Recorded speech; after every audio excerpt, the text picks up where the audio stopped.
సరి అయిన ఫలితము కలగాలంటే సుఖంగా ఉండి సుఖంగా కార్యములు నడిపితే ఫలితం అంత కాదట.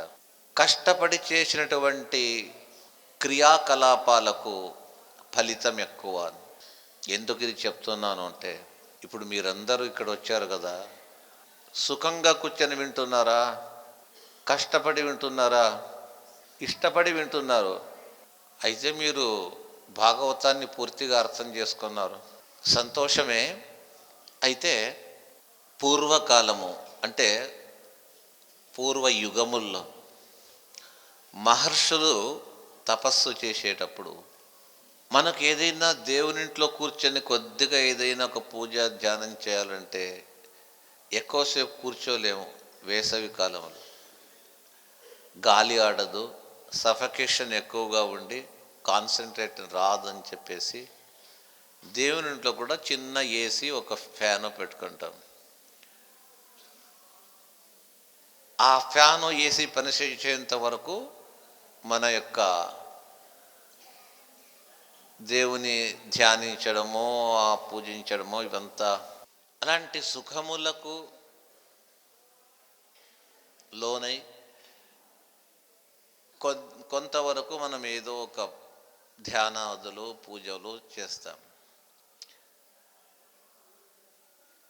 పూర్వ యుగాల్లో మహర్షులు చేసే తపస్సు, కట్టిన ఇల్లు లేదు. ఎక్కడుండేవారు? అరణ్యాల్లో. అరణ్యం అంటే తెలుసు, ఇప్పటి అరణ్యం కంటే అప్పటి అరణ్యం చాలా దట్టంగా ఉండేది. ఆ అరణ్యాల్లో చెట్ల మధ్యలో అన్ని రకముల ప్రాణులు ఉంటుంది. అక్కడ క్రూర సర్పాలు ఉంటుంది, క్రూర మృగాలు ఉంటుంది. అక్కడ ఏదో ఒక తాటి ఆకులో, ఇంకొక టెంకాయ ఆకులో, కొబ్బరి చెట్టు ఆకులు, వాటితో చేసిన పర్ణశాల. పర్ణం అంటే ఆకులు అని అర్థం. పర్ణశాల అంటే ఏదో చెట్టు ఆకులచే నిర్మించబడినటువంటిది. అలాంటి దాంట్లో ఉండేవారు. వారు తపస్సు చేసేటప్పుడు పర్ణశాలలో కాదు, బయట ఏది లేకుండా బయటికి వచ్చి చేసేవారు. ఎండ విపరీతంగా ఉన్న, ఈరోజు ఎండ ఎక్కువ ఉంది, ఎండాకాలంలో కాస్త తపస్సు తగ్గించి వేస్తాము. సమ్మర్ వెకేషన్స్ వచ్చినట్టుగా ఈ జప తపస్సులకు ఒక వెకేషన్ ఇచ్చుకుంటామా? మనం ఇస్తాము, వాళ్ళు ఇచ్చేవాళ్ళు కాదు. యజ్ఞములు చేసేవారు. 4 దిక్కులు, ఒక్కొక్క దిక్కు ఒక్కొక్క కుండము, మధ్య ఒక కుండం పట్టి యజ్ఞం చేసేవాడు. యజ్ఞం చేసిన ఆ యజ్ఞకుండముల మధ్యనే తమ యొక్క తపస్సుకు వేదికను తయారు చేసుకొని అక్కడ కూర్చొనేవారు. దాన్నే పంచాగ్నుల మధ్య తపస్సు అని చెప్తారు. ఆ పంచ యజ్ఞములు, ఆ హోమకుండముల దేదీప్యమానంగా వెలుగుతుంటుంది. అది వేసవి కాలము. అక్కడ ఉండి తపస్సు చేసేవారు. శీతాకాలములో కంఠలగ్న జలే వసన్ అంటాం. కంఠం వరకు నీటిలో ఉండి, నదిలో పుష్కరిణిలో ఉండి అప్పుడు అక్కడ తపస్సు చేసేవారు.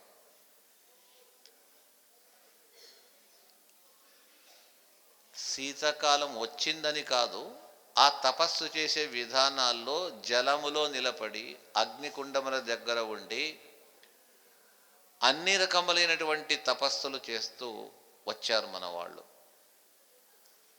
అయితే వాటికి పుణ్యఫలం ఎక్కువగా ఉంది.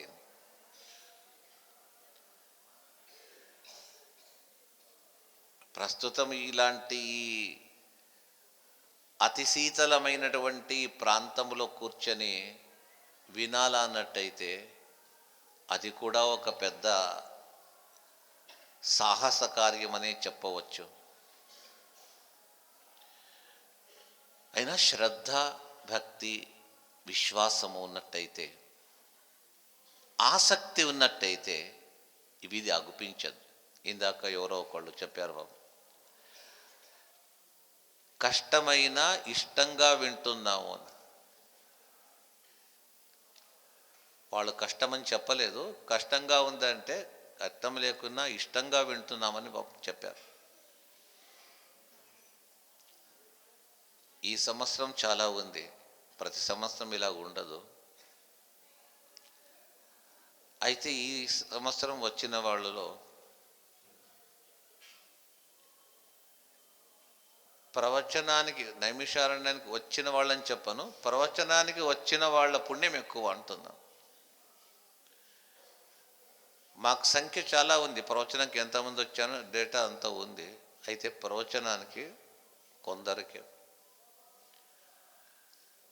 వాళ్ళ యొక్క పుణ్యము చాలా ఎక్కువ అని చెప్పేసి చెప్పవచ్చు. లేదు, చాలా శ్రద్ధతో వింటున్నారు, నాకే చాలా ఆనందమైంది, చాలు. ఈ ప్రవచనం చేసే వాళ్ళకి ఏమడుగుతారంటే, ఎక్కడైనా ప్రవచనం అంటే ఎంతమంది వస్తారు, జనసంఖ్య బాగా పెంచాలి. ఒక రాజకీయ నాయకుల యొక్క ఒక కార్యక్రమం ఉన్నట్టయితే ఎన్ని వేలు తెప్పిస్తారు జనాన్ని. ఇక్కడ అంతమంది వచ్చేవాళ్ళు, ఈసారి తక్కువ. వచ్చిన వాళ్ళలో ఒక 40% ప్రవచనానికి కూర్చున్నారు, 60% లేదు. దీంతో నేను గ్రహించింది ఏమంటే, 2 రకాలు, క్వాంటిటీ క్వాలిటీ అని చెప్పేసి అంటారు. క్వాంటిటీ అన్నట్టయితే లారీలో తెప్పించి కూర్చోబెట్టి ఇంతమంది వచ్చారని ఫోటో పేపర్లో వేయడానికి ఇది. అయితే ఇక్కడ క్వాంటిటీ కాదు, క్వాలిటీ చాలా బాగుంది.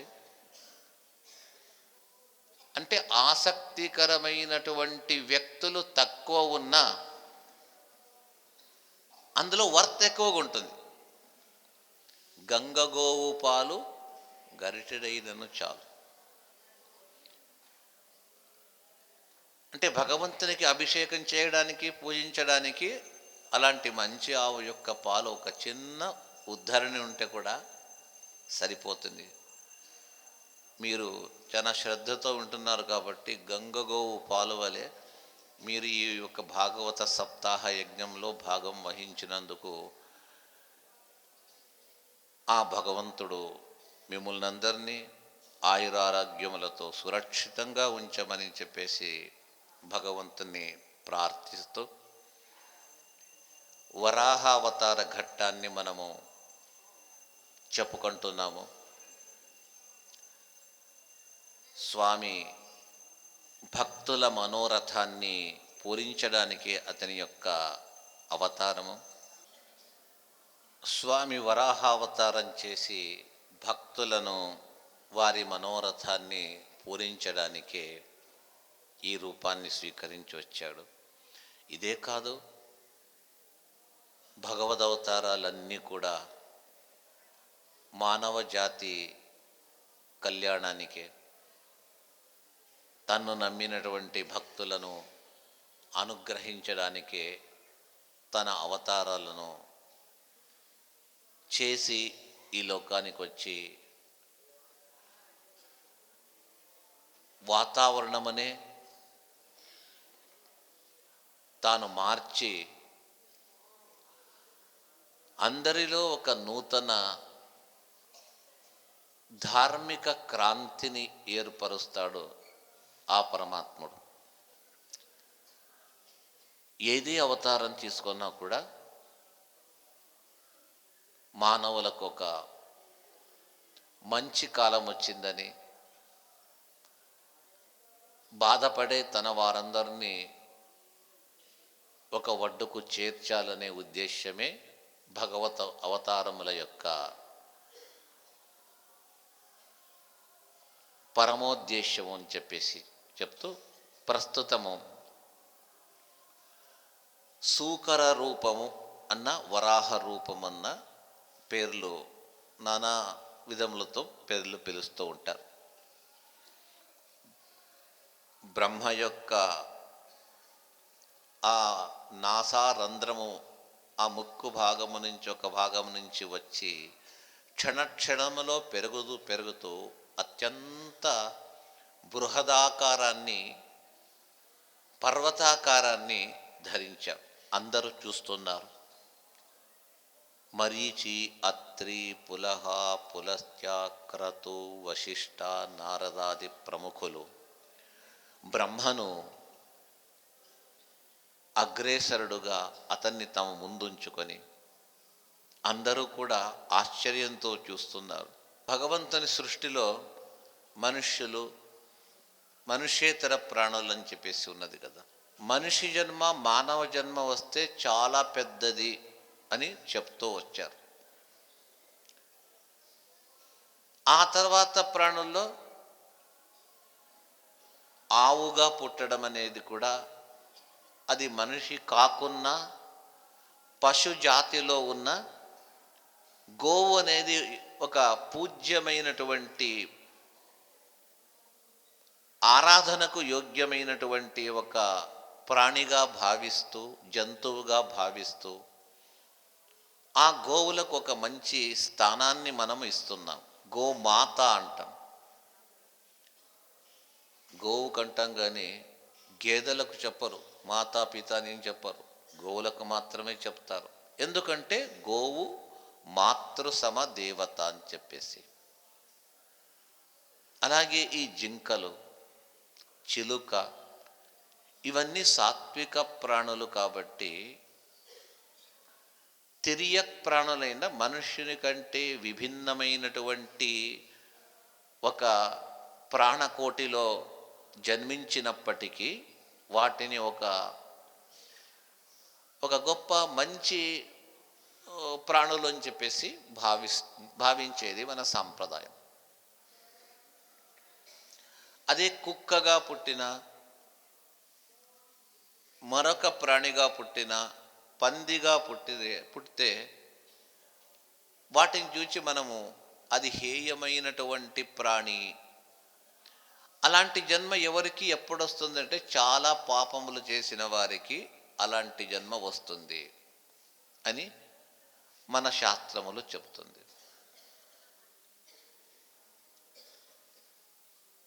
మరి ఇక్కడ స్వామి మహావిష్ణువు వరాహ అవతారాన్ని స్వీకరించాడు.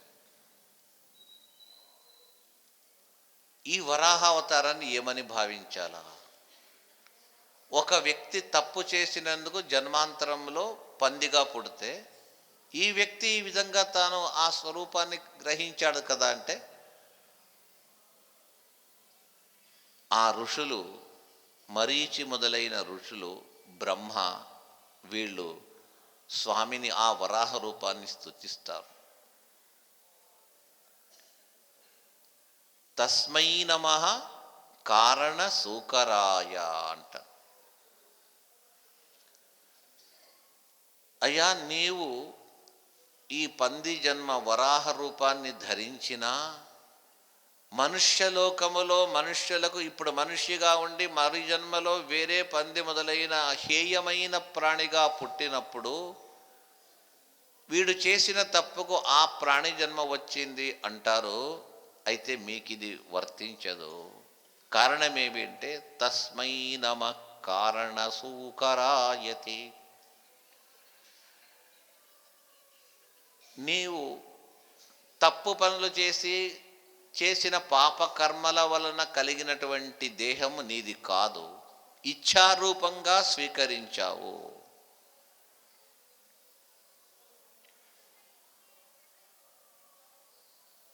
వరాహ రూపాన్ని స్వీకరించింది, దానికి చాలా నిమిత్త కారణాలు చాలా ఉంటుంది.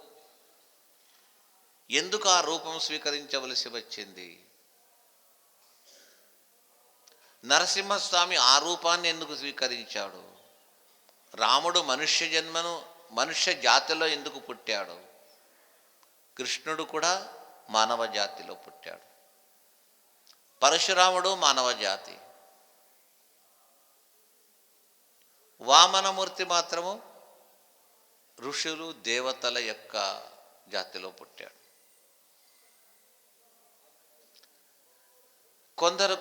కొన్ని అవతారాలు అది తప్పనిసరిగా వేరే ప్రాణిగా పుట్టవలసి వచ్చింది. ఒకప్పుడు స్వామి, ఇది కొందరికి తెలుసు కొందరికి తెలియదు, హయగ్రీవ రూపం అని చెప్పేసి స్వామిది హయగ్రీవావతారం. హయ అంటే గుర్రము సంస్కృతంలో, గ్రీవ అంటే కంఠము, హయగ్రీవ అంటే గుర్రపు తల మాత్రం, మనుష్య దేహము తల మాత్రము, గుర్రపు శిరము. ఎందుకది అంటే దానికి చాలా కారణం ఉంది.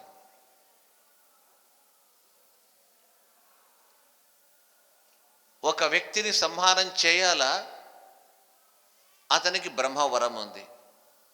విష్ణువే వరం ఇచ్చింటాడు, ఒక్కొక్కసారి బ్రహ్మవరం ఇచ్చింటాడు. బ్రహ్మాది సకల దేవతల వరములను ఉల్లంఘించి అయినా కూడా శ్రీహరి శిక్షిస్తాడు, మరణమిస్తాడు వాళ్ళకు. కాకపోతే అప్పుడప్పుడు వారి వరాన్ని కూడా కొద్దిగా గౌరవిస్తామని చెప్పేసి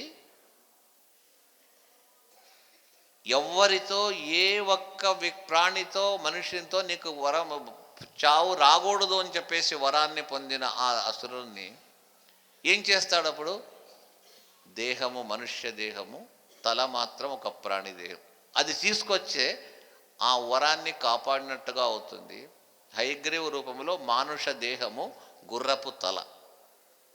అది కేవలం గుర్రం అనడానికి కాదు, మనిషి అనడానికి రాదు, రెండిటి మేళనం. అతడు అడిగిన వరముల యొక్క లిస్టులో ఇది లేదు.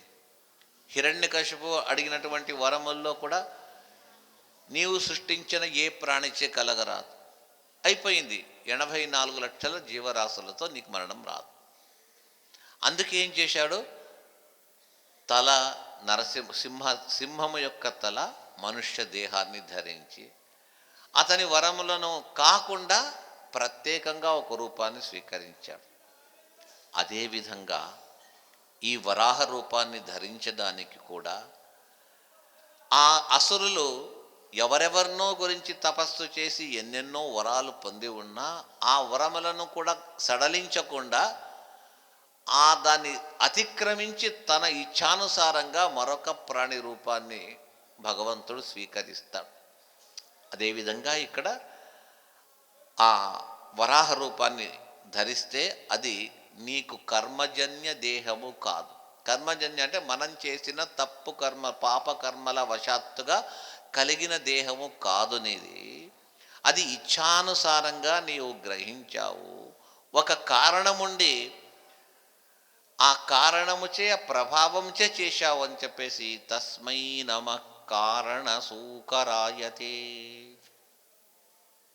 ఈ వరాహ రూపాన్ని నీవు స్వీకరించింది దేని కొరకు?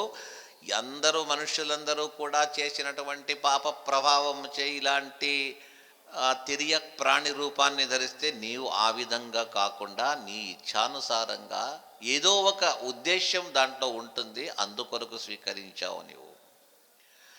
నిన్ను జయించడానికి ఈ లోకములో ఏ లోకములో ఎవ్వరూ లేరు. జితం జితంతే జితయజ్ఞ భావన. నిన్నెవరూ జయించలేరు. మహాత్ములు, భగవద్భక్తులు కావచ్చు, భగవంతుడు కావచ్చు, ఏదో ఒక పని కొరకు వస్తారు. ఒక్క పని కాదు, కొన్ని ఇంకా అపూర్వ పనులు కూడా చేసి వెళతారు. వచ్చింది ఈ వరాహుడు ఆ దైత్యుని సంహరించడానికి కంటే భూమిని ఉద్ధరించడానికి వచ్చాడు. దాంతోపాటు దైత్యుని సంహారం కూడా అయింది. ఒకే అవతారము, ఒకే క్రియ, ఒకే పనిలో రెండు చేశాడు. రెండే కాదు, ఇంకా ఎక్కువ చేశాడు. ఇతన్ని ఆదివరాహ అని, యజ్ఞవరాహ అని కూడా పిలుస్తున్నారు. జిత యజ్ఞ భావన త్రయీమయం అంటుంది. యజ్ఞవరాహ అని ఎందుకు వచ్చింది? బ్రహ్మాది దేవతలు, ఋషులు ప్రార్థిస్తున్నారు. వేదములను అందరికీ చేరేటట్టుగా చేశాడు భగవంతుడు. ఆ వేదములను ప్రధానంగా ఉంచుకొని యజ్ఞములు గావించాలి. యజ్ఞముల్లో ప్రధాన అంగమేది? వేదమంత్రం. యజ్ఞమంతా బాగా యజ్ఞ వేదిక నిర్మించాం, చాలా దేదీప్యమానంగా ఉంది, యజ్ఞశాల అలంకారమైంది, వేదిక చాలా బాగా యజ్ఞ వేదికలు యజ్ఞకుండములు నిర్మాణమైంది, కావలసినటువంటి అన్ని సామగ్రులంతా కూడా ఉంది. దేదీప్యమానంగా అగ్ని వెలుగుతుంది, ఆహుతి ఇచ్చే పదార్థములు ఉంది, గోక్షీరము, ఆవు పాలు, పెరుగు, ఇంకా ఆ యజ్ఞానికి కావలసిన ఆహుతి ఇచ్చే సామాన్లు అంతా ఉంది. అయితే వేదమంత్రములు లేదు. ఇవి మాత్రం ఉంటే అది యజ్ఞం అవుతుందా? కాదు. ఒక మంచి ఇల్లు కట్టాడు, చాలా బాగా సౌకర్యాలు, అధునాతన పరికరములచే ఇంటిని బాగా తీర్చిదిద్దాడు, ప్రత్యేక దీపములు ఇంట్లో, ఎలక్ట్రిసిటీ అంత బాగా అన్ని రకాల లైట్లంతా పెట్టాడు, బాగా ఉంది. స్విచ్ చేస్తే ఆన్ కాలేదు. ఎందుకయ్యా అంటే బయట నుంచి వచ్చే ఎలక్ట్రిసిటీ కనెక్షన్ లేకుండా ఇంట్లో ఎంత అమర్చినా కూడా ఆ లైట్లు ఎలా వెలగవో, యజ్ఞానికి కావలసిన ద్రవ్యములంతా కూడా ఉండి ప్రధాన ద్రవ్యమైనటువంటి వేదమంత్రము, మంత్రములను చెప్పేవారు లేకపోతే ఆ యజ్ఞము అన్ని సామగ్రులున్న యజ్ఞము శూన్యమే అవుతుంది. ప్రధానమేది? వేదమంత్రములు. అంగములేది? యజ్ఞ ద్రవ్యములు. ఆ వేసిన ద్రవ్యము ఫలించడానికి ఆకర్షించే శక్తి వేద మంత్రాలకు ఉంది. ఆ మంత్రములే దేవతలను పిలిపిస్తుంది, ఆ మంత్రములే ఈ యజ్ఞ ద్రవ్యములను దేవతలకు పంచి ఇస్తుంది. ఆ మంత్రములో అంత శక్తి ఉంది. అలాంటి మంత్ర వేద భాగాన్ని అందజేశావు. అంతటితో ఆపక యజ్ఞయాగ ప్రక్రియను నిర్మించాడట ఈ వరాహుడు. ఏ యజ్ఞం ఎలా చేయాలా, యజ్ఞానికి ఎన్నెన్ని సాధనములు కావాలా, యజ్ఞ వేదిక ఏ విధంగా ఉండాలా, ఎన్ని ఇటుకలతో కట్టాలా, ఎలాంటి మట్టి దాంట్లో ఉండాలి, యజ్ఞకుండములో ఎంత పరిమాణములో ఉండాలా, మెజర్మెంట్ ఇంతే ఉండాలా. 1 ఇంచ్ ఎక్కువ తక్కువైనా, 1/2 ఇంచ్ ఎక్కువ తక్కువైనా ఫలితంలో వ్యత్యాసం వస్తుంది. యజ్ఞ పాత్రలు, యజ్ఞంలో వేసే ద్రవ్యం ఎలా ఉండాలా, వీటన్నిటినీ ఋషులకు ఉపదేశించి అలాంటి పదార్థములు తెచ్చి యజ్ఞమును తానుండి నడిపించాడట. అందుకే అతన్ని యజ్ఞవరాహ అని చెప్పేసి కూడా పిలుస్తారు. నిన్ను ఎవరో ఒక సూకర ప్రాణి అనుకన్నాము, కాకపోతే నీ యొక్క వర్చస్సు చూసిన తర్వాత నీవు సాక్షాత్ యజ్ఞవరాహుడు. భూమిని ఉద్ధరించడానికి, ఆది దైత్యుణ్ణి సంహరించడానికి మాత్రమే కాకుండా యజ్ఞయాగ ప్రక్రియలను ఈ ఒక కర్మభూమిలో జరిపించి సనాతన సత్సాంప్రదాయాన్ని పరిరక్షించావు. కాబట్టి నీకు ఎన్ని నమస్కారములు చేసినా తక్కువనే. అలాంటి నీకు జయము గలుగుగాక అని ఋషులు ప్రార్థిస్తున్నారు. ఈ రూపము అప్రాకృతమైనది. ఏమి అప్రాకృతం అంటే 2 ఉంది. ప్రాకృతం ఒకటి, అప్రాకృతం. ప్రాకృతం అంటే కృత్రిమము, నిర్మించబడినది. అప్రాకృతం అంటే ఈ లోకానికి సంబంధించకుండా లోకాతీతమైనటువంటిది, ఎప్పుడూ చెడిపోదు, ఎప్పుడూ నాశమొందదు.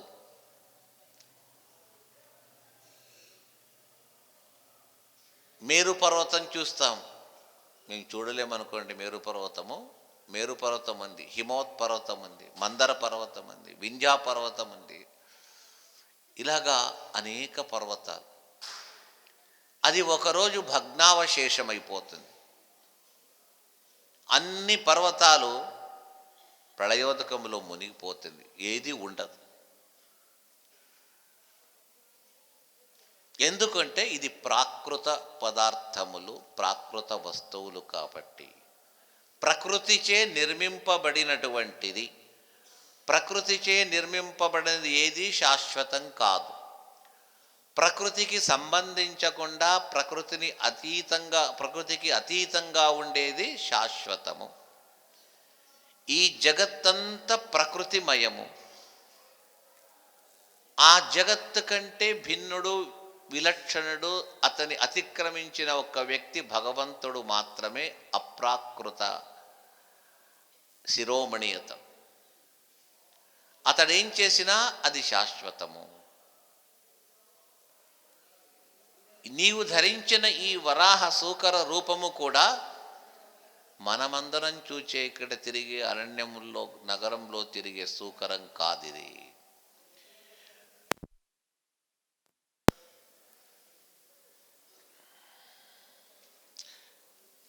ఆ సూకర రూపముతో అనేక వేద మంత్ర యజ్ఞ యాగములకు కావలసినటువంటి వేద మంత్రములను ఋషులకు ఉపదేశం చేసిన రూపము, సకల వేద ప్రతిపాద్యమైన రూపము. అంతేకాదు, ప్రళయోదకములో ఆ సూకరము లోపల వెళ్ళి పైకి వచ్చిన తర్వాత ప్రాణుల పని ఏమి? అది కుక్క కావచ్చు, ఇంకొక ప్రాణి కావచ్చు. నీటిలో దిగి పైకి వస్తే, మనము నీటిలో మునిగితే స్నానం చేస్తే అది తుడవడానికి ఏదైనా ఒక టవల్ అటువంటి చూసి తుడుచుకుంటాం. ఆ ప్రాణులకు తుడుచుకునేది ఏం లేదు కాబట్టి ఆ దేహాన్ని అలాగా విదిలిస్తుంది. అది ఆ నీరు ఆ చుట్టూ పడుతుంటుంది. వరాహస్వామి ఆ ప్రళయోదకములో దిగి పైకొచ్చిన తర్వాత తన దేహానికి అంటిన నీటిని ఒక్కసారి దేహాన్ని కదల్చితే ఆ నీటి బిందువులు సకల ఖండముల్లో అన్ని ప్రాంతాల్లో బిందువులు పడింది. నైమిషారణ్యంలో కూడా పడింది, వింధ్యారణ్యంలో పడింది, దండకారణ్యంలో పడిందని ఎట్లా చెప్తారు అంటే, వరాహస్వామి యొక్క దేహానికి అంటుకొన్నటువంటి ఆ నీటి బిందువులు ఎక్కడెక్కడ పడుతుందో ప్రతి బిందువు కూడా దర్భలుగా పెరిగింది. ఈ దర్భ అనేది ఎలాగొచ్చి ఉత్పత్తి అంటే, వరాహస్వామి దేహానికి అంటిన ఆ జల బిందువు ఏ భూమిపై పడ్డదో ఆ భూమిలో అక్కడ మొలకెత్తింది దర్భముగా, దర్భరూపంగా. అది యజ్ఞానికి అత్యంత ఆవశ్యకమైనటువంటి వస్తువు. దర్భములు లేదు అంటే యజ్ఞములో ఫలితము 50% తగ్గిపోయిందని. అందుకే ఇతన్ని యజ్ఞవరాహ అనడానికి అతని యొక్క దేహము నుంచి ఉద్భవించిన నీటి బిందువులు అది దర్భంగా మారి యజ్ఞానికి ఒక ఉపకృతమైనది. ఆహుతి ఇవ్వడానికి ప్రధానంగా ఏం కావాలా? నెయ్యి కావాలా. అలాంటి నెయ్యి కొరకు ఇలాగా యజ్ఞం చేస్తున్నామో ఎక్కడి నుంచి అనేటప్పటికీ భగవంతుడు అప్పటికప్పుడు తానే సృష్టించి తన కళ్ళ నుండి ఆజ్యధార, మంచి నెయ్యి ఆ కళ్ళ నుండి యజ్ఞానికి ఇచ్చాడు. అంగ ప్రత్యంగముల నుండి యజ్ఞ పాత్రలు, దానికి కావలసిన సకల సంభారములనంతా కూడా వరాహస్వామి అందించేదే కాక, ఈ యజ్ఞము దీన్ని ఇలా చేయాలి. చాతుర్మాస్య యజ్ఞము, వాజపేయ యజ్ఞము, అశ్వమేధ యాగము, బృహతి సహస్ర యాగం, ఇలాగా ఎన్నెన్నో రకరకముల యాగములు. ఈ యాగములు ఆచరించిన వారికి ఉన్నత స్థానము ప్రాప్తమవుతుంది. ఏ స్థలములో ఆ యాగము జరుగుతుందో ఆ స్థలము సుభిక్షంగా ఉంటుంది. ఆ స్థలములో ఒక దివ్యమైనటువంటి వైబ్రేషన్ వస్తుంది, దివ్య సాన్నిధ్యం వస్తుంది. సరిగా చేస్తే, శాస్త్రోక్తంగా చేస్తే మాత్రం. శాస్త్రోక్తంగా చేయకుండా ఆడంబరంగా ఫోటోల కొరకు 10 మంది చూడడం కొరకు యాగం జరిగింది అంటే డబ్బు ఖర్చు మాత్రమే కానీ శ్రమ ఏవహి కేవలం దైహిక శ్రమ, ఆర్థిక శ్రమ తప్పితే వేరే కాదు. శాస్త్రోక్త విధానము చే యజ్ఞములు జరపడానికే ఆ యజ్ఞయాగ పరంపరను కాపాడుతూ ఆ పరంపరను అందించి మీరిక మీరిట యజ్ఞం చేయండి అని బ్రహ్మాదులకు ఆదేశం ఇవ్వడానికి కూడా ఈ రూపము ఉద్భవించింది అని చెప్పేసి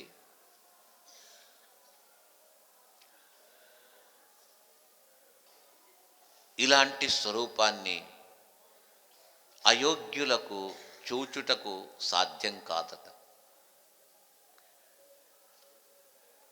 సాత్వికులకు ఆ రూపము సౌమ్యంగా ఉంటుంది, ఉగ్రులకు, సాత్వికులు కానటువంటి వారికి ఉగ్రంగా అగుపిస్తుందట. హిరణ్యాక్షుని దగ్గరికి వెళ్ళేటప్పటికీ ఆ రూపం చూచి, వరాహుని రూపం చూసి హిరణ్యాక్షుడు భయపడిపోయాడు. ఎవరికీ భయపడేవాడు కాదు, అలాంటిది వరాహ రూపాన్ని చూచి భయపడ్డాడు. ఉగ్రులకు ఉగ్రంగా ఉంటాడు.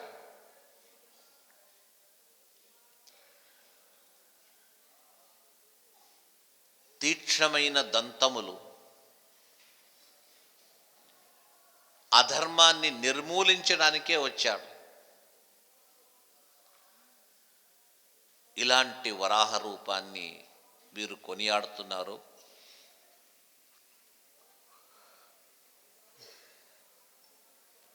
యజ్ఞానికి కావలసిన సకల సామగ్రులను అందించినటువంటి రూపమని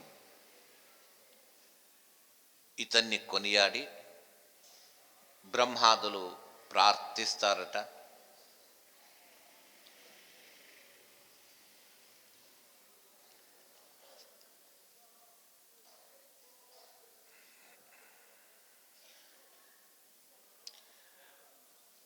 ప్రార్థించి, స్వామి నీవు మహోపకారం చేశావు అని చెప్పేసి చెప్పారు అని ఈ వరాహుడే తాను స్వయంభువ మనురాజుకు వచ్చినటువంటి పరిపాలన కొరకు స్థానము నాకు భూమి లేదు ఉండడానికి, నా ప్రజలకు నాకు అంటే బ్రహ్మకు చెప్పగా బ్రహ్మ విచారపరుడైతే, అయ్యో నా కుమారుడు బ్రహ్మ, అతనికి సమస్య వచ్చిందని తానే వచ్చాడు ఇక్కడికి. వరాహ రూపంగా వచ్చి ఆ ప్రళయోదకంలో దిగి తాను భూమిని అవలీలగా పైకి తీసుకొస్తున్నాడు. ఆ తెచ్చేటప్పుడు హిరణ్యాక్షుడు ఎదురుపడ్డాడు. ఇద్దరికీ ఘోరమైనటువంటి యుద్ధం జరిగింది. అతన్ని సంహరించి ఆ దుష్టుణ్ణి శిక్షించి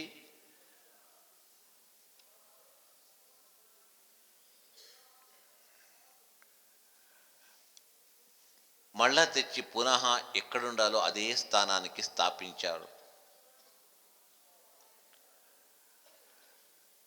నీటిపైన స్థిరంగా ఉండేటట్టుగా, నీటి లోపల వెళ్ళిపోయిండింది, ఆ భూమిని మళ్ళా తెచ్చి పైన పెట్టాడట.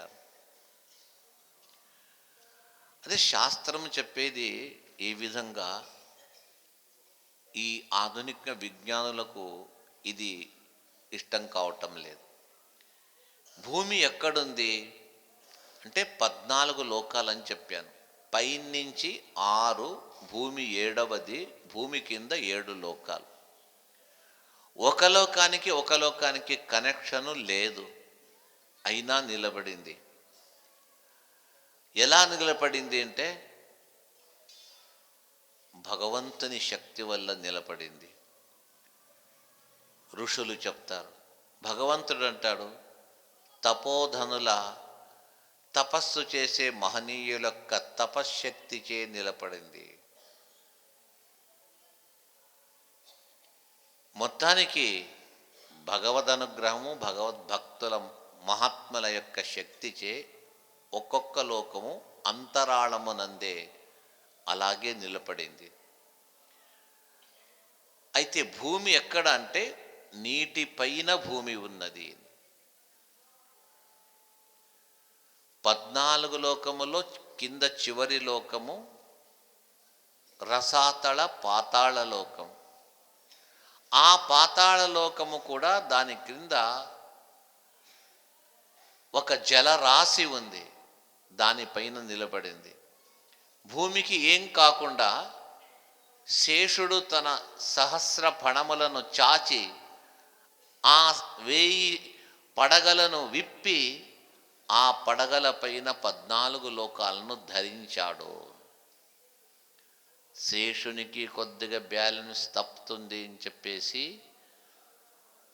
ఆ వాయుదేవుడు హనుమంతుని మూల రూపము, అతడు తాను కూడా ఒక కూర్మ రూపంగా ఉన్నాడు. అతన్ని గట్టిగా పట్టుకోవడానికి మహావిష్ణువు కూర్మ రూపంతో ఎప్పుడో చేసింది కదా, దాన్ని ఒక రూపంతో ఇక్కడ భూమిపైన కింద లోకంలో తాను అందరినీ కూడా బ్యాలెన్స్తో పట్టుకొని ఉన్నాడు.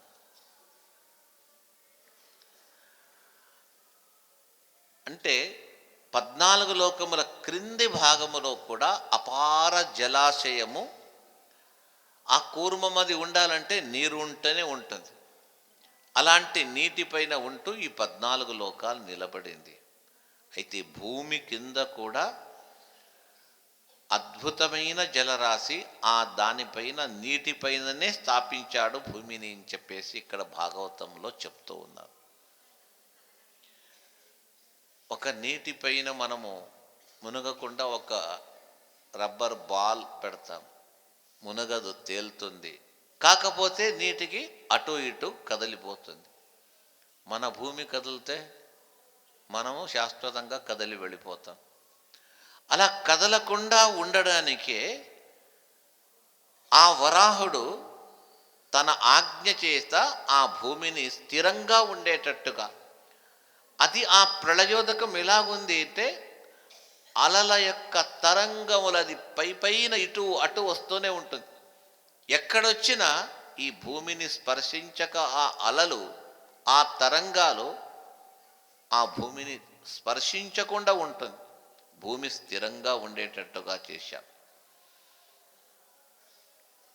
ఇలాంటి మహోపకారము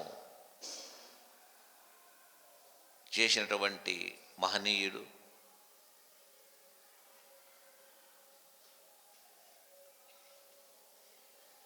ఈ వరాహస్వామి యొక్క కథను ఎవడైతే భక్తి శ్రద్ధలతో వింటాడో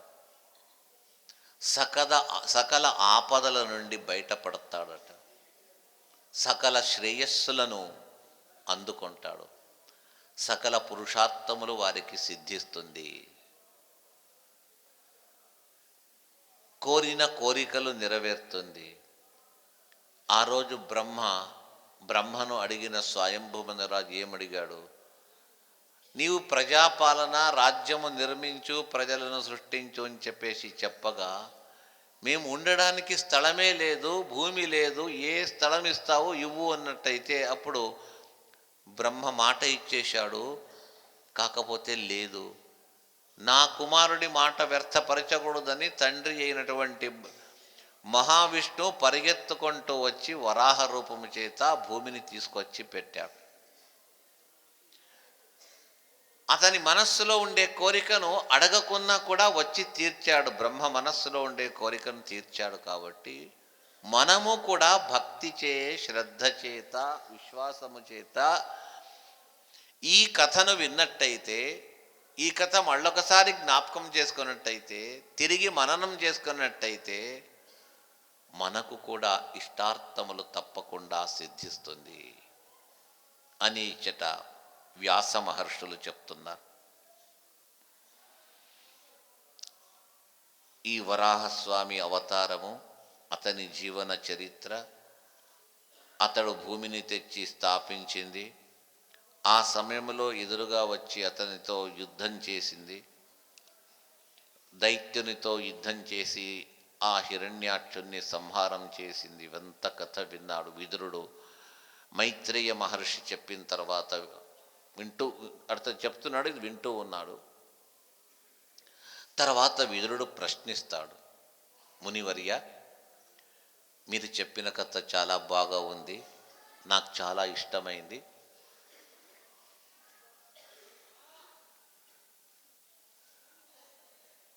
ఈ భూమి ఉద్ధరించేది తెచ్చేది ఆ కథతో పాటు ఆ జలరాశిలో ప్రళయోదకములో ఒక దైత్యుడు హిరణ్యాక్షుడు వచ్చాడంటే ఎక్కడి నుంచి వచ్చాడు, అతడు ఎవరు, ప్రళయోదకంలో పోవడానికే శక్తి లేదు ఎవరికి. అలాంటిది ఒక చిన్న బావిలో దిగడానికే భయపడతారు. నీళ్ళు ఎంత ఉంటుందో ఏమో, వద్దు నడుము వరకే ఈ బావిలో నీళ్లుంది అన్నా తిరిగి పైకి రావడానికి సాధ్యం కాదు. అలాంటిది అగాధమైనటువంటి జలరాశి. అలాంటి జలరాశి లోపల భాగంలో భూమి మునిగిపోయినప్పుడు తాను అక్కడికి ఎలా వెళ్ళగలిగాడు, ఎవరా వ్యక్తి, ఎవరా హిరణ్యాక్షుడు? మాకు చాలా రోచకంగా ఉంది, కుతూహలంగా ఉంది, నాకు దీని సమాధానం చెప్పండి. అతని ఆ మాటలకు సంతుష్టుడైనటువంటి మహర్షి, మైత్రేయ మహర్షి ఆనందపరవశుడై, అయ్యా నీలాంటి ఒక్క శిష్యుడుంటే చాలు. శిష్యునికి గురువు ఉపదేశిస్తాడు. కృష్ణుడు చెప్తాడు భగవద్గీతలో, గురు శిష్యుల సంబంధం ఎలాగ ఉండాలని. ఉత్తమ శిష్యుడంటే అర్థమేమి?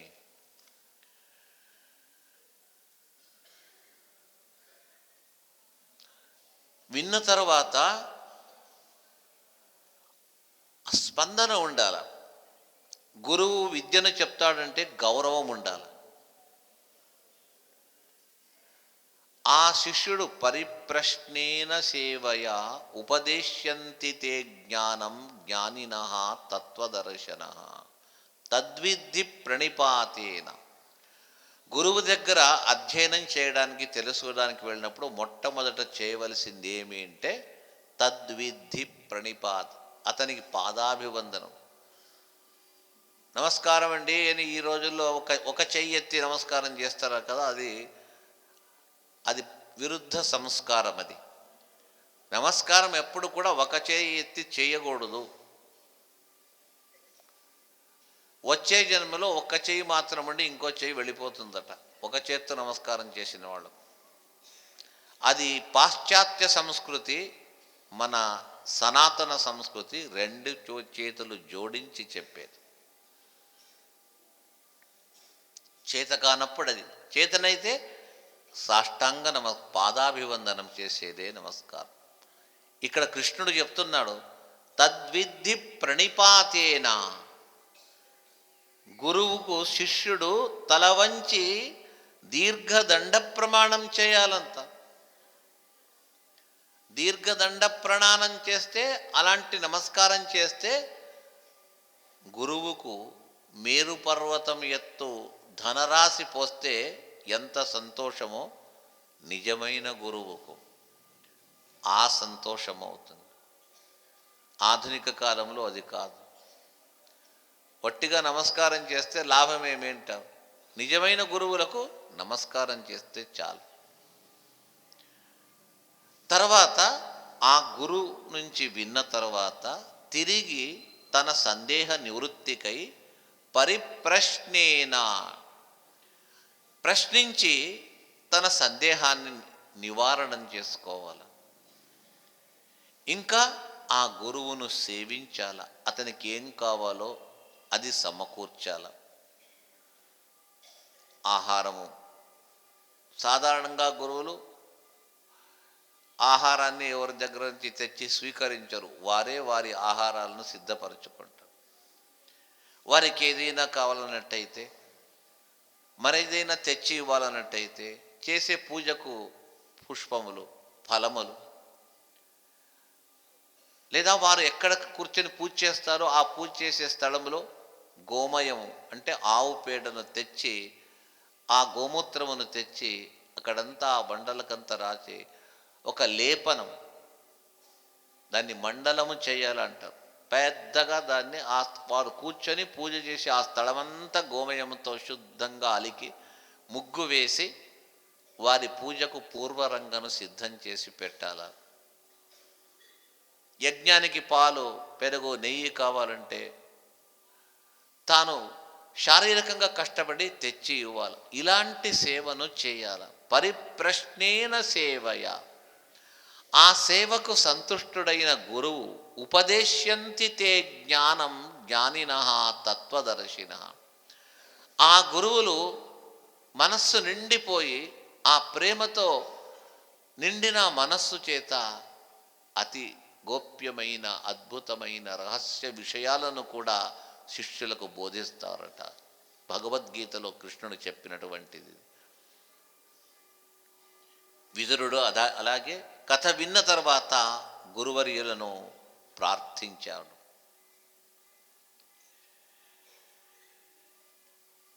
చాలా బాగున్నది. ఆది దైత్యుడు అక్కడికి రావడానికి కారణమేమి? ఎవరతడు? ఎప్పుడు వచ్చాడు? ఎందుకు వచ్చాడు? ఆ హిరణ్యాక్షుడు ఎవరు? అతనిచే వరాహునికి యుద్ధం ఎందుకు కలిగింది? ఎందుకు సంహరించాడు? అతడు చేసిన తప్పేమి?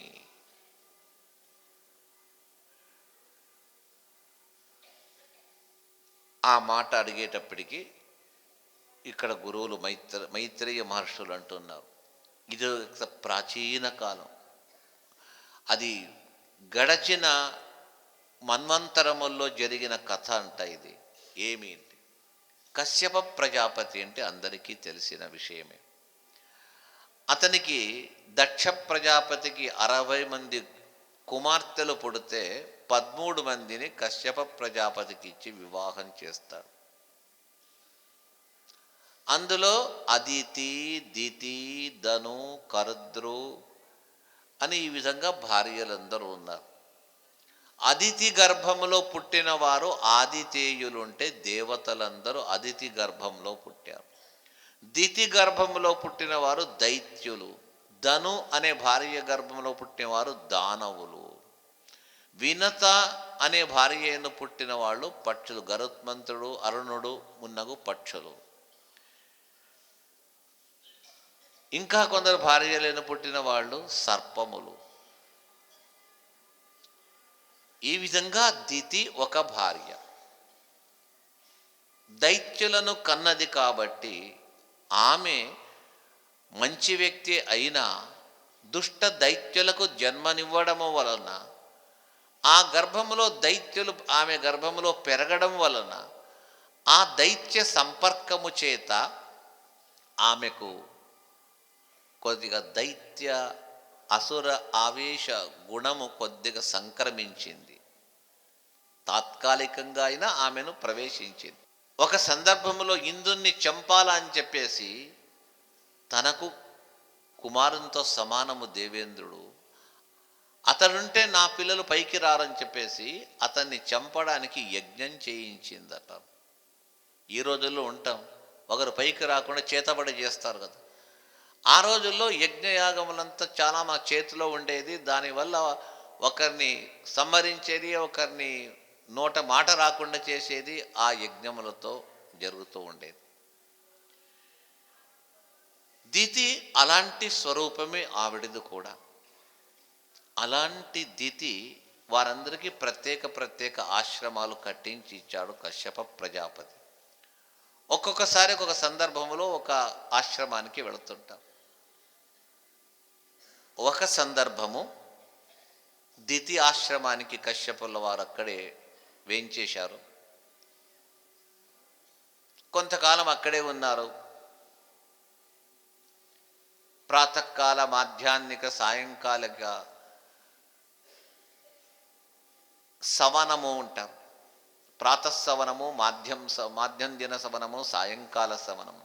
అంటే ఆయా సమయాల్లో చేయనటువంటి పుణ్యకార్యములు, యజ్ఞయాగాది కలాపాలు. ఆ కశ్యప ప్రజాపతి వచ్చేది ఎప్పుడో వస్తుంటాడు, ఎప్పుడో పోతుంటాడు, వస్తుంటాడు. వచ్చినప్పటి నుంచి ధ్యానము, యజ్ఞము, యాగములో మునిగిపోయాడు. సంతానము కలగలేదు. ఒకరోజు సంధ్యాకాలములో దక్షపుత్రి అయినటువంటి దితి తన భర్త అయినటువంటి కశ్యపుణ్ణి సంతానార్థముగా పరిపరి విధంగా వేడుకుంటూ పీడిస్తూ, అతడు కానీ ఈ సమయం సరి అయింది కాదు, యోగ్య సమయం వస్తుంది అని నివారిస్తూ ఉన్నను కూడా, లేదు ఈ సమయంలోనే నాకు సంతాన ప్రాప్తి కలిగేటట్టుగా చేయండి అని ఎంత చెప్పినా వినకుండా భర్తతో పోట్లాడడము, వాదించడము ఇవంతా జరిగి గొప్ప ఒక కోలాహలమే అయిపోయింది. కశ్యపుల వారు ఎంతో ప్రశాంత చిత్తముతో నివారిస్తూ వచ్చినప్పటికీ కూడా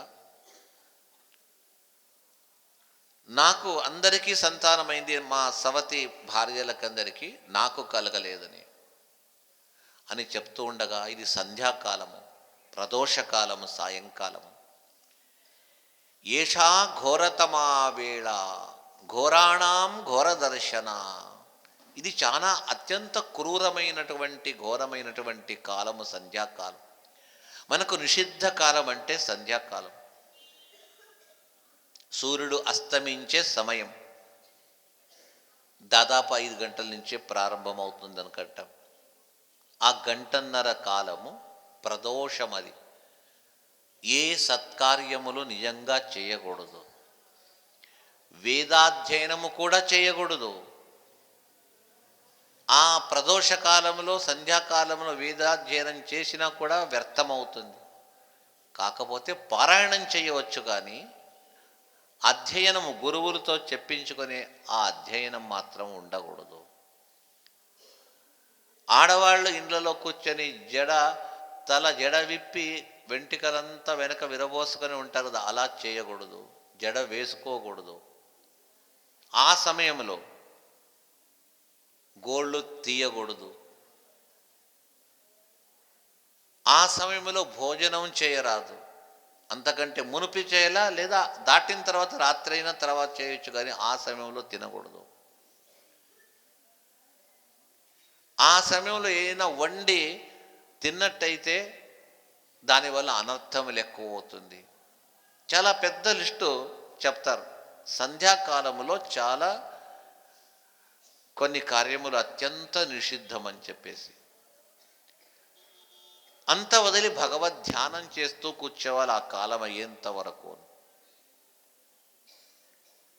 అందులో ఏషా ఘోరతమా వేళ ఘోరాణం ఘోరదర్శన. అత్యంత క్రూర భూత ప్రేత పిశాచములచే కూడి భూతపతి అయినటువంటి ఈశ్వరుడు నందిపై అధిరోహించి అంతరిక్షములో సంచరిస్తూ భూలోకములో ఎవరైతే ఈ తప్పు పనులు చేస్తున్నారో వారిని శిక్షించడానికి ఆ భూత ప్రేతములను పంపిస్తాడట. అప్పుడేం కలగకున్నా తర్వాత దాని ప్రభావం అవుతుంది. భూతపతి అయినటువంటి ఈశ్వరుడు తాను ప్రత్యేకంగా తిరుగుతూ ఉంటాడు. శ్మశానములో ఉన్నటువంటి ఆ శవములను కాల్చిన భస్మము గాలికి, సుడిగాలికి పైకొచ్చి అది ఎక్కడో పోదు, అంతా వచ్చి ఈశ్వరుని జటాజూటములను అతుక్కొని ఉంటుందట. అది ఆ భస్మానికి తెలుసు వేరే చోట పోకూడదు, ఈశ్వరుని దగ్గరే వెళ్ళాలని ఆ ఈశ్వరుని జటలంతా కూడా ఆ భస్మములచే అలంకృతమై తెల్లటి వెండి ఆకారములో వర్ణములో ఉండే ఆ కేశములుగా అతని జటాజూటములు మారిపోయి ఉంటుందట. అలాంటి జటాజూటములతో ఉన్నటువంటి ఈశ్వరుడు నందీశ్వరునిపై అధిరోహించి తన ప్రమథగణములు భూత ప్రేతములతో కలిసి అలా సంచరిస్తూ సంచరిస్తూ చూస్తూ ఉంటాడట. ఇది సంతానోత్పత్తికి సరి అయిన కాలము కాదు. ఆ భూత ప్రేతములకు వశమైపోతారు నీ సంతానము. భూతపతి అయినటువంటి ఈశ్వరునికి విరుద్ధలవుతాం మనము. అతన్ని ఎదురు వేసుకోకూడదు, ఈశ్వరునితో విరోధం పెట్టుకోకూడదు. శ్రీహరి యొక్క ఆజ్ఞచే ఆ ఈశ్వరుడు తనవారు పరాయివారు అనే భేదము లేకుండా తప్పు చేసిన ప్రతి ఒక్కరిని కూడా శిక్షిస్తూ ఉంటాడు. అప్పుడు దితి అంటుంది, ఆ ఈశ్వరుడు ఎవరో కాదు, నా చెల్లెలి భర్త. మా రిలేషన్షిప్ చాలా పెద్దది, మా బంధుత్వంతో నేను సరి చేసుకుంటాను. అప్పుడు కశ్యపుడు అంటాడు, బంధుత్వం కూడా వారి దగ్గర కాదు. మన న్యాయ నిర్ణేతలు బంధువులకు ఒక రీతి అయినటువంటి ఒక ధర్మాసనములో ఒక రీతి అయినటువంటి నియమం అయితే వేరే వారికి మరొక రీతి నియమం ఉంటుంది. అయితే ఆ మహావిష్ణువు అతడే ధర్మాధర్మములకు సాక్షిభూతుడు. అతడు నియమించినటువంటి న్యాయ నిర్ణేతలు బ్రహ్మ ఈశ్వరుని వంటి మహనీయులు. వారు ఆ ఆజ్ఞను శిరసా వహిస్తారు, ఉల్లంఘించరు. నీకు బంధువైన ఆ ఈశ్వరుడు ఒక్క అణువంత కూడా సహాయము అతడు చేయడు. ఎందుకంటే శాస్త్రాన్ని అతిక్రమించిన వారు. ధర్మసేతువును ఎవడైతే దాటిపోతాడో అతన్ని ఈ దేవతలు దూరంగా ఉంచుతారు. ఇలాంటి ఘోరమైన వేళ నీవు చాలా తప్పు చేస్తున్నావు. ఏం లేదు, లేదా అంటే నేను ఉండను అని చెప్పేసి ఈ విధంగా చెప్పి ఆ సమయంలోనే సంతానోత్పత్తి కొరకు వాళ్ళు ప్రయత్నించారు. ఆ తర్వాత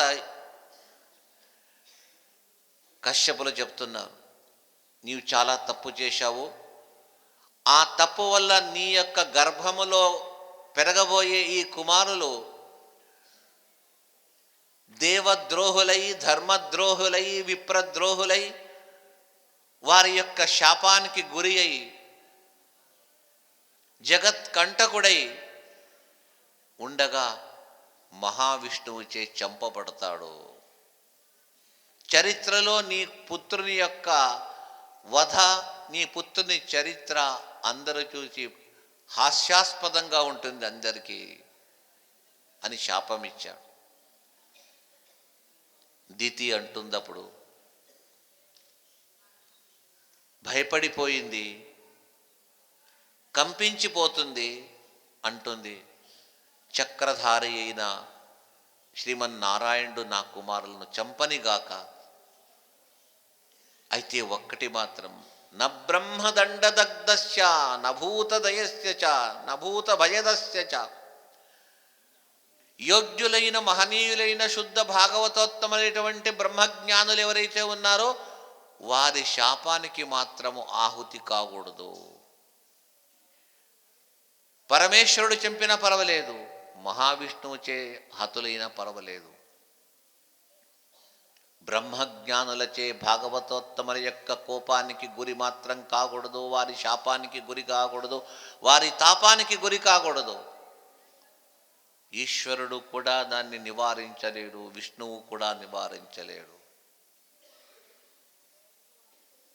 వారు స్వకీయ బంధువులు కావచ్చు, వారి ఔరస పుత్రులు కావచ్చు,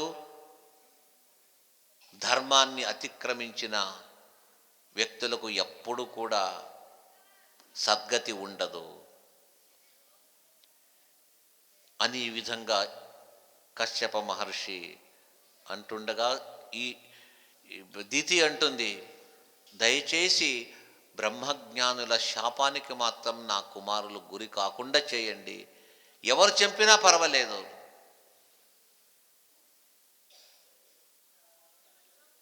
భగవదిచ్ఛ, భగవంతుని ఇచ్ఛ ఎలాగుంటుందో దైవ సంకల్పం అని చెప్పి కశ్యపులు వెళ్ళిపోతారు. ఇక దితీదేవి ఆలోచించింది, నేను నా కుమారులను ప్రసవిస్తే అప్పుడు మహావిష్ణువు వచ్చి సంహరిస్తాడు. నేను నా కుమారుణ్ణి నా గర్భంలోనే పెంచుతానని 100 సంవత్సరముల కాలము ఆ దైత్యుణ్ణి ప్రసవము కానీయక తన గర్భములోనే పెంచింది. చాలా ఆశ్చర్యము.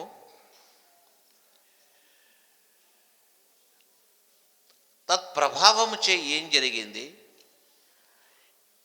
ఎప్పుడైతే ఆ గర్భము బయటికి రాలేదో, ప్రసవము కాలేదో, దైత్యుని శక్తి చేత లోకమంతా కూడా అల్లకల్లోలమై భీభత్సములు జరుగుతుంది, ఉత్పాతములు జరిగిపోతుంది, భూకంపములు రావడము, అకాలములో వర్షములు వచ్చి వరదలు రావడం. అంతకంటే సూర్య చంద్రులలో కాంతి క్షీణించిందట. సూర్యుడు ఉదయించినా చీకటి, చంద్రుడు ఉదయించినా శైత్యము లేదు, శీతలము లేదు, చంద్రుని యొక్క వెలుగు లేదు, నక్షత్రములు ఒకటికొకటి తగులుకొని కింద పడిపోతున్నది. బ్రహ్మజ్ఞానులు చాలా బాధపడుతున్నారు. సాయంకాలం ఏది, ఉదయం ఏది, ఎప్పుడు ప్రాతఃసంధ్య, మాధ్యాహ్నిక సంధ్యావందనము, సాయంకాల సంధ్యావందనాది ఈ క్రియలు నిలబడిపోతుంది. నిత్య కర్మానుష్ఠానం వెళ్ళిపోతే ప్రాణం పోయినా వాళ్ళు బాగుంటారు, కానీ నిత్య కర్మానుష్ఠానం తగ్గిపోతే బాధపడతారు. వాళ్ళందరి మనస్సులో ఆవేదన కలిగింది. స్వర్గలోకవాసులు, భూలోకవాసులు అందరూ కూడా కలిసి బ్రహ్మ దగ్గరికి వెళతారు. ఇదేమి చిత్రం, ఇది ఇలా జరిగిపోయింది, మాకు మేం చేసే అనుష్ఠానము, యజ్ఞము ఇవంతా నిలబడిపోయింది. బ్రహ్మ, నీవు సర్వజ్ఞుడు, అంత నీకు తెలుసు.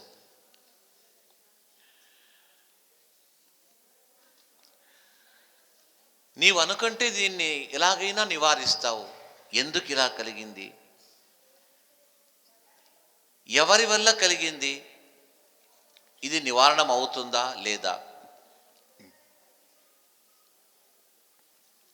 హోమానికి, యజ్ఞానికి అగ్నిని అంటించినా కూడా ఆ అగ్ని వెలగటం లేదు. ఆహుతి ఎక్కడ వేయాల? ఇవంతా మొరపెట్టుకున్నారు బ్రహ్మచే. బ్రహ్మ విని ఆ ఋషుల వద్ద దేవతలతో చిరునవ్వుతో ఇంతేనా అని అన్నాడట. దీనికి భయపడుతున్నారా? ఇది నాకు తెలిసిన విషయమే. ఇది కుతూహలంతో వాళ్ళు అడుగుతున్నారు, ఏమిది, ఎందుకు ఇలాగైంది? దితి గర్భములో ఒక అసురుడు పెరుగుతున్నాడు. అతని ప్రభావము దితి ప్రభావము చే ఇలా కలిగింది. ఎవరు ఆ వ్యక్తి అంటే బ్రహ్మ అప్పుడు దానికి కారణం చెప్తున్నా.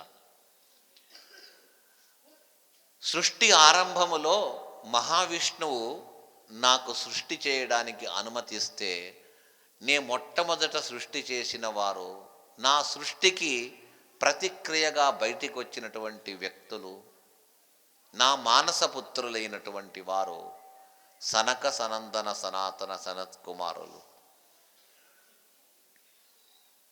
వారు పుట్టేటప్పుడే మనస్సు నుండి బయటికి వచ్చారు. వయస్సు ఎంత అంటే 5-6 సంవత్సరముల మధ్య వయస్సున్న చిన్న పిల్లలు వటరూపము చేత మంచి తలలో శిఖను జుట్టు పెట్టుకొని, చేతిలో కమండలము, వంటిపైన చిన్న కౌపీనము మాత్రమే వేసుకొచ్చి, అప్పుడే ఉపనీతుడైన కుమారుడు ఎలాగుండాలో ఆ విధంగా వచ్చి సూర్య వర్చస్కులై ఆ నలుగురు తన తండ్రి, జన్మనిచ్చిన తండ్రి అయిన చతుర్ముఖనకు నమస్కరించి చేతులు జోడించి ప్రార్థించుకున్నారు. మేము ఈ మార్గములో ఉండము, మాకు సన్యాస మార్గమే శ్రేష్టమైంది. మేము ఇది దాటి ముక్తికి వెళ్ళేంత వరకు మాకు ఈ ఒక గృహస్థ జీవన సంసార సాగరములో ప్రయాణం చేసేది మాకు ఇష్టం లేదు, మమ్మల్ని వదిలిపెట్టండి అని చెప్పేసి నమస్కరించి వెళ్ళిపోయారు. వారు ఎక్కడుంటారు? మేరు పర్వత శిఖరము మరొక చోటో ఉండి జప తప అనుష్ఠానాలు. భోజనం లేదు, వస్త్రం అపేక్ష లేదు, ఇల్లు వద్దు. పర్వతంలో ఏ ఒక గుహ ఉంటే అది వారి ఇల్లు. ఇలాగా సంచరిస్తూ మహాత్ములను అనుగ్రహిస్తూ, ఎక్కడ తత్వజ్ఞానం లోపమైతే అక్కడ వెళ్ళి ఉపదేశిస్తూ, క్రమంగా వారు అప్పుడప్పుడు వైకుంఠానికి వెళ్ళి వస్తుంటారు, తరచుగా వెళుతుంటారు. వారి యొక్క శక్తి మళ్ళీ రీఛార్జ్ కావడానికి ఆ భగవంతుని ఒక్కసారి దర్శనం చేసుకొని వస్తారట. భగవద్ దర్శనార్థము వైకుంఠానికి ఆ సనకాది పరమహంసలు ప్రయాణిస్తారు ఒక సందర్భం.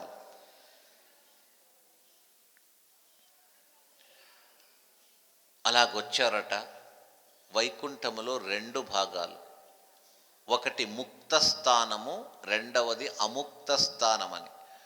ముక్తి నొందిన వారు వేరే వాళ్ళకు అగుపించరు, వాళ్ళ బ్లాక్ వేరే ఉంటుంది. ఇంకా ముక్తి కాకుండా వెళ్ళి కొంతకాలం ఉండి మళ్ళీ అక్కడి నుంచి మోక్షానికి వెళ్ళే వాళ్ళు ఒక గ్రూప్ ఉంటుంది. ఆ లోకానికి వెళతారు అందరు. ఆ వైకుంఠం లోపల అదొక నగరం అనుకోండి, దివ్యమైన నగరం. ఎంత అద్భుతంగా ఉంటుంది అంటే, సర్వలోక నమస్కృతం అంటారు. వికుంఠ నిలయం సర్వలోక. వికుంఠుడు అంటే మహావిష్ణువు పేరు. అది వైకుంఠ అన్న మహావిష్ణువే, వికుంఠ అన్న మహావిష్ణువే. ఆ వికుంఠ నిలయం అంటే విష్ణు నిలయమైన ఆ లోకానికి అది సర్వలోక నమస్కృతం. అందరూ ఆ లోకానికి తల వంచి నమస్కరించి అందరూ అపేక్షించేది ఏమి అంటే వైకుంఠలోకం కొరకే ప్రతి ఒక్కరూ. సకల సుఖములకు, సకల భోగ సామగ్రులకు అన్నిటికీ కూడా సమశీతోష్ణంగా, అద్భుతంగా, రమ్యంగా, శోభాయమానంగా, కనుల విందుగా అగుపించే అద్భుతమైన లోకమది ఆ వైకుంఠ లోకం. ఆ వైకుంఠములో ఎక్కడ చూచినా అద్భుతమైనటువంటి కట్టడములు.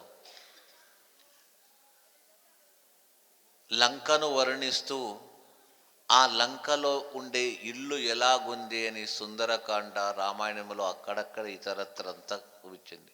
చాలా అద్భుతమైనటువంటి ఇల్లు కట్టినారంట లంకా పట్టణంలో. లంకా పట్టణానికి ధిక్కారం, అది కూడా లేదు. అంతకంటే అద్భుతమైన లోకము వైకుంఠ లోకం. అది రమ్యమైనటువంటి భవనములు. ఆ భవనముల గోడలకు పద్మరాగమణుల చేత సువర్ణమయమైనటువంటి రాళ్ళు, బంగారు ఇటుకలతో అద్భుతంగా కట్టిన గోడల చేత, ప్రాకారముల చేత, వజ్ర వైడూర్యములచే, నవరత్నములచే పొదగబడినటువంటి గోడలతో యుక్తమైనటువంటి భవనములట. ఉదయము రాత్రి సమానమైన కాంతి ఆ నగరంలో ఉంటుంది.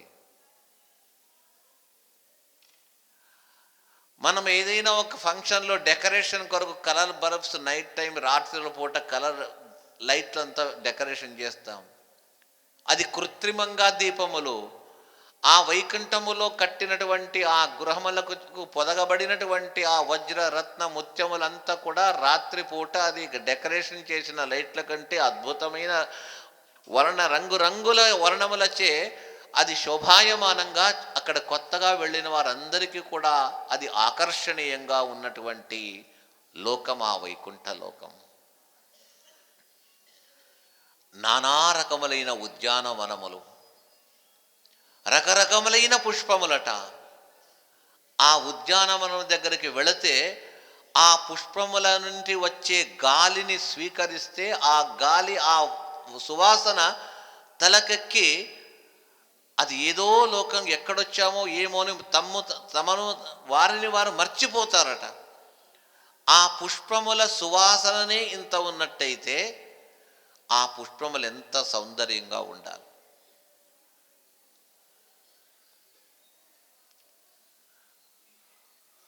రకరకముల పుష్పములను అక్కడుండే ప్రజలు తీసుకెళ్ళి భగవంతుని పూజ కొరకు సిద్ధపరుస్తారట. ఆ వైకుంఠలోకములో వెలసినటువంటి శ్రీమన్నారాయణుని అర్చించడానికి దేవతలు, గంధర్వలో, యక్షులో, కిన్నరలో, కింపురుషులు, అక్కడుండే ప్రతి ఒక్కరు ఎవరు వైకుంఠానికి పుణ్యము చేసుకున్న వారు వెళతారో వాళ్ళందరూ కూడా సేవించి ఆ పుష్పములను, తులసీ దళములను, అక్కడ ప్రవహించే అద్భుతమైనటువంటి మహానది గంగా నదులకు, ఆ నదులకు కూడా జన్మనిచ్చిన మహానదులు, అమృత సరోవరము, అక్కడి నుంచి తెచ్చిన ఆ నీటిచే భగవంతునికి అభిషేకము, ఆ పుష్పములచే అర్చన జరుగుతూ ఉంటుంది. తల ఎత్తి చూస్తే ఆకాశములో దివ్యమైన విమానములట. స్వర్ణమయ విమానము, రజతమయ విమానము, రత్నమయ విమానములని రకరకములైన విమానముల్లో ఆ వైకుంఠలోక వాసులు ఎక్కడికైనా విహారము వెళ్ళాలన్నట్టయితే ఆ విమానముల్లో వెళుతుంటారు.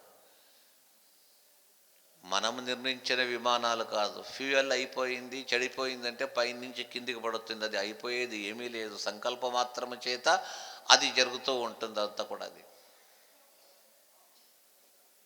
ఆ నగరములో మధ్యలో వెలిసింది విష్ణు మందిరము, విష్ణు లోకమది.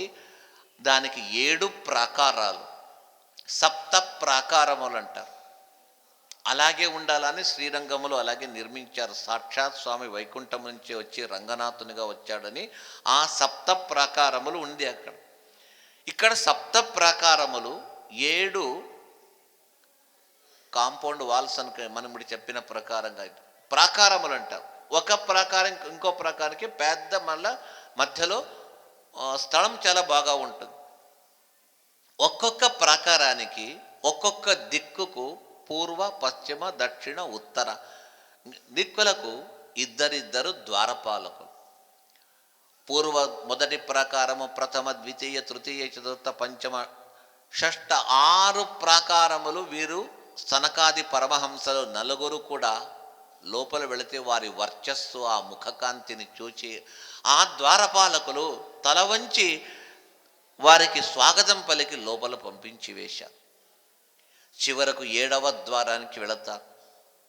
ఆ సప్తమ ద్వారం దగ్గరికి వెళ్ళేటప్పటికీ 6 దాటామని 7వ ద్వారం దాటడానికి వెళుతుంటే ఎంతోమంది వైకుంఠవాసులందరూ చూస్తూ ఉండగా ఆ 7వ ద్వారపు పాలకులైన జయ విజయులనేవారు సువర్ణ దండము, బంగారుతో చేసిన ఒక కర్రట, ఆ బంగారు బెత్తాన్ని అడ్డం ఉంచేశాడు. పోకూడదు లోపల. వాళ్ళు వేడుకుంటారు, అయ్యా మహానుభావ వదులు, చాలా దూరం నుంచి వచ్చాము, స్వామిని దర్శనం చేసుకోవాలి. స్వామికి ఎవరంటే వాళ్ళు వెళ్ళకూడదు, మీలాంటి పిల్లలకి ఏం సంబంధం, బయటికి వెళ్ళరు. వాళ్ళు పిల్లలు కాదు, ఈశ్వరుని కంటే, ఇంద్రుని కంటే, ఆదిశేషుని కంటే మొట్టమొదట పుట్టిన వ్యక్తి చాలా సీనియర్ మోస్ట్. అయితే చూడడానికి చిన్న పిల్లలు. సనక సనందన సనాతన వారు ఎప్పుడు 5-6 సంవత్సరముల చిన్న పిల్లల వలె ఉంటారు. వారిని శిశువులుగా, బాలకులుగా భ్రమించి జయ విజయులు దర్పముచే, గర్వముచే, అహంకారము చేత, అధికార మదము చేత వారిని అడ్డగించి వారి మనస్సుకు కష్టమయ్యేటట్టుగా మాట్లాడుతుంది. వీళ్ళు చాలా చెప్పారు, వినలేదు. వేడుకున్నారు, లెక్క పెట్టలేదు. ప్రార్థించారు, అశ్రద్ధ చూపించారు. చివరకు వాళ్ళు ఒకటే తమ యొక్క బ్రహ్మాస్త్రాన్ని విప్పారు. ఇంకా ఇది విష్ణు లోకము, వైకుంఠ లోకము. మన లోకాల్లో పరస్పరంగా ఒకరికొకరికి మాత్సర్యము, గర్వము ఉంటుంది. ఇక్కడ ఎవరికి మాత్సర్యం, గర్వం ఉండకూడదు. ఈ లోక లక్షణం. నీవు కొత్తవాడు ఉన్నట్లున్నావు, నీ ఎన్నోసార్లు వచ్చాను, నన్ను ఎవరు అడ్డగించలేదు, నీవు అడ్డగిస్తున్నావు. దయచేసి నా మాట విని ఇంకొక అవకాశం ఇస్తాను, మాతో ఈ విధంగా పెట్టుకోకుండా నన్ను భగవద్ దర్శనానికి వదిలేసేయి, లేదా అంటే అనర్థాన్ని చూస్తావు నీవు. అయినా వినలేదు. చివరకు శాపం ఇచ్చేశారు ఆ బ్రహ్మపుత్రులు. మీరిద్దరూ మహారాక్షసులుగా, లోకకంటకులుగా, వేద ద్విజ యజ్ఞ యాగ ధర్మ గోవులకు హాని కలిగిస్తూ అందరి శాపానికి గురి అయి దుఃఖములను అనుభవించండి అని చెప్పేసి సనకాది పరమహంసలు వారికి శపించి వేశారు. ఆ మాట విన్న తక్షణమే వారిలో అజ్ఞానం వెళ్ళిపోయి భయపడి ఆశ్చర్యచకితులై సాష్టాంగ నమస్కారం చేసినా లాభం లేదు. ఒక్కసారి నోరు జారి మాట వచ్చేసింది, కుదరదని. అప్పుడు విష్ణువు వైకుంఠ తన మందిరం నుంచి బయటికి వస్తాడు. అంతా తెలిసినా తెలియని వాని వలి, ఏం సనకాదులారా, ఏం జరిగింది? క్షమించండి స్వామి, మీ లోకములో మీ దూతలను మీ అనుమతి లేకుండా శపించాను, నాపై కరుణను చూపండి. నవ్వుతూ మహావిష్ణువు అంటాడు, అయ్యా వాళ్ళు ఏం చేశారో ఏం లేదు నేను ఆలోచించను, మీరు ఏమి శాపం ఇచ్చినా నేను అంగీకరిస్తాను. ఎందుకంటే సనకాదులు మీరు నాకు ప్రాణ సదృశులు. మీకు సంసారము, జనులు, బంధు వ్యామోహము, ద్రవ్య వ్యామోహము, ఇతర వ్యామోహం మీకు లేదు. ఎల్లకాలములో ఇంట్లో ఒక దీపాన్ని, దేవుని ఇంట్లో దీపం పెట్టి ఎలా వెలిగిస్తారో మీ హృదయములో నన్ను ఒక దీపంగా భావించి ఎప్పుడు వెలిగించే మహనీయులు మీరు. మీ మాటను కాదని నేను ఎక్కడ వెళతాను, మీరేం చెప్పినా నేను అనుకూలంగా ఉంటాను. ఆ విధంగా సనకాదుల శాపము, శాప విమోచనము, విష్ణువు యొక్క అంగీకారము, తిరిగి వారు దైత్యులుగా పుట్టడం జరిగింది. పైనుంచి కిందికి పడిపోతున్నారు, హాహాకారములతో అయ్యో అయ్యో రక్షించండి అంటున్నారు. అది శాపము మహానుభావులకు మనస్సుకు వేదన కలిగిస్తే అది వెంటనే ప్రభావం అవుతుందట. తలకిందుల పైనుంచి పడిపోతున్నారు, రక్షించండి రక్షించండి అంటున్నారు.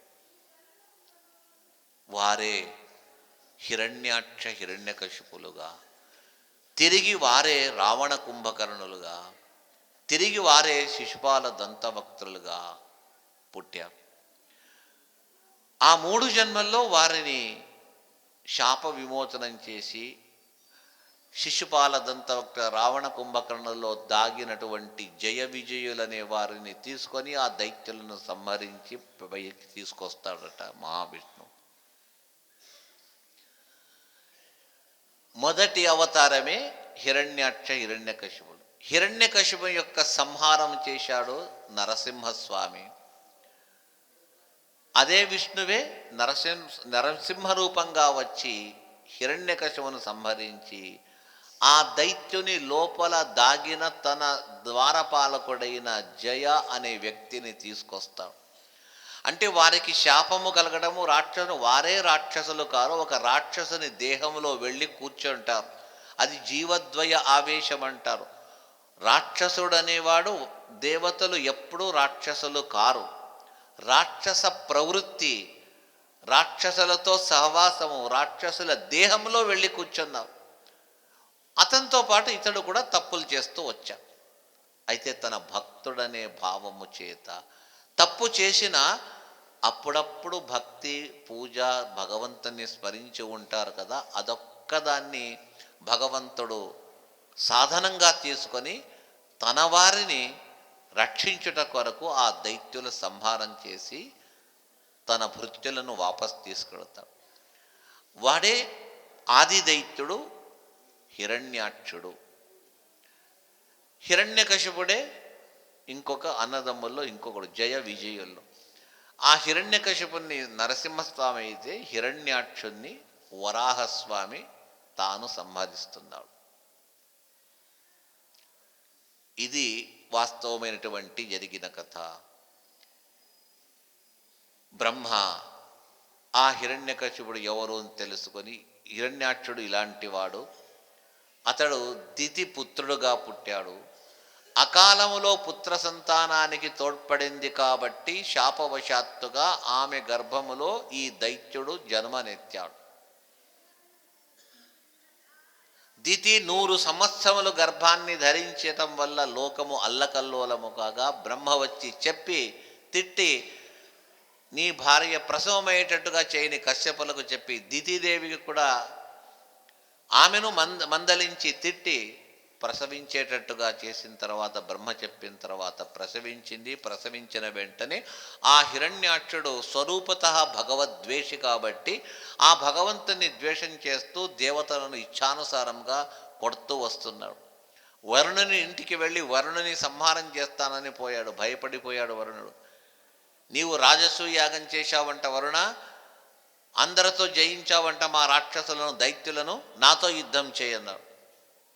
వరుణుడు ఉపాయంగా తప్పించుకున్నాడు.